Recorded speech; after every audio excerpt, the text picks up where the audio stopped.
The other thing I may want to bring forward, again for your consideration, as a liaison committee and how it falls back to your respective committees, is something that the control of budget has raised in the last few days. I think there was something around recall of expenditure, a figure of about 7 billion. I think she'll elaborate later in the conversation, where sometimes this money is recalled and thereafter there's no clear indication how it was utilized, and therefore there's a lot of pilferage.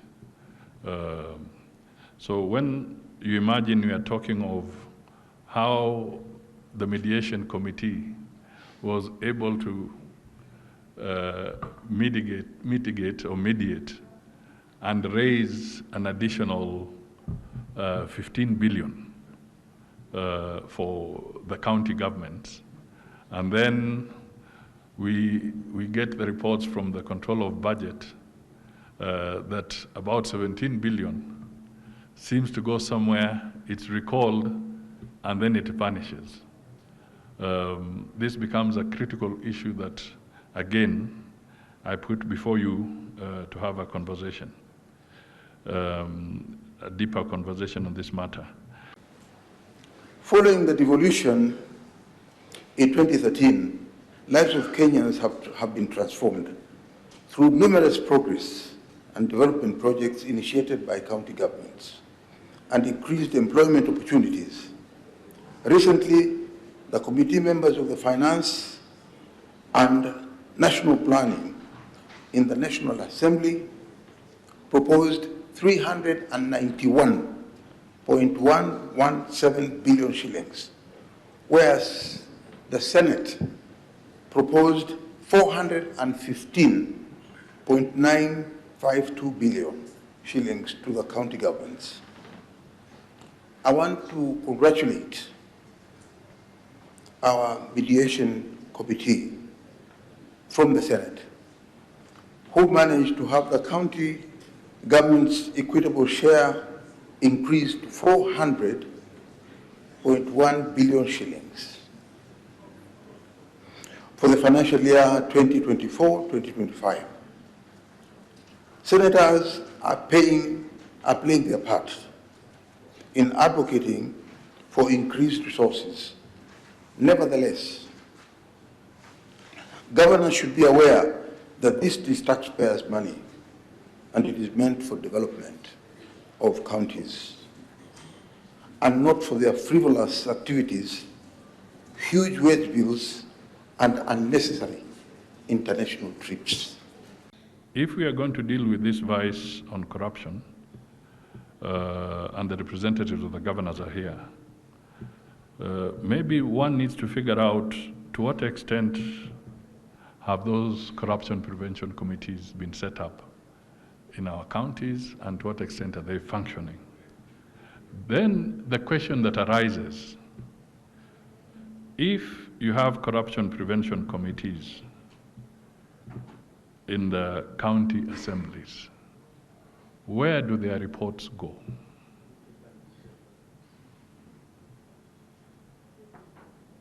And do we have a mechanism, for instance, of the Senate, through its oversight, of receiving reports of the corruption prevention committees from the county governments for deeper analysis? If you do, well and good. If you don't, maybe there is some window to seriously just think through that perhaps within the framework of legislation, a mechanism can then be put through so that corruption prevention committees from all counties, whether Vihiga, Bungoma, Meru, Samburu, wherever, that there's a format of these reports reaching the Senate so that they can be deliberated and one can try and focus and see whether really there's a serious attempt to fight against corruption in some of those areas. I am intending to drop a letter to the speakers of both houses, because I would like to, in the course of this year, to be able to present to Parliament a sessional paper on Kenya's foreign policy. Because to the best of my recollection, I think we've had sessional papers on many other items, whether agriculture, whether health. There was even the sessional paper on devolution, which provided the framework for the law that set up the legislative agenda for devolution. But over the years, the issue of foreign affairs and the issue of diplomacy has been treated as if it is sometimes just an elitist club around the executive, and we have not quite domesticated our foreign policy to the extent that sometimes Kenyans are wondering, when you talk about these things, what are you really talking about? So I want to entice you as Senate that when I drop this note, I would be very happy also not just to wait for the debate itself, and we shall invite you at other fora as well, but start thinking on how within our foreign policy we can also entrench parliamentary diplomacy. How can we strengthen it? How can we make it better? Because this business is a collective business. And sometimes through parliamentary diplomacy, you can also unlock very serious issues that may be affecting nations.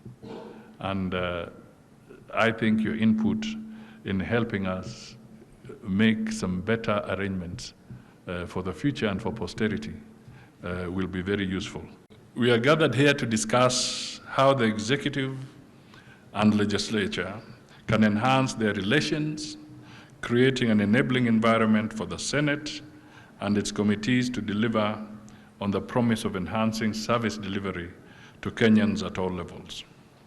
It is a worthy and timely occasion to assess the strides we have made and explore ways of cementing the interlinkages between these two arms of government.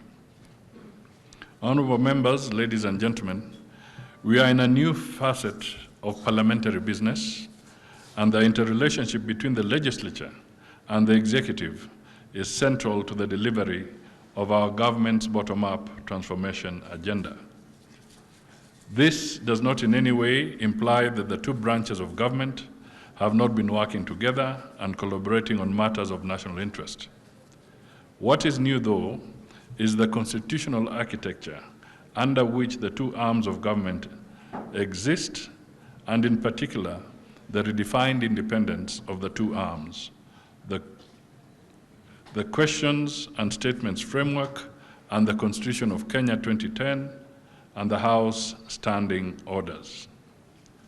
For the first time in the history of Kenya, we now have a State Department for Parliamentary Affairs under my office that is mandated to coordinate the implementation of the national government's legislative agenda across all ministries and state departments in consultation with and for transmission to the party coalition leadership in Parliament.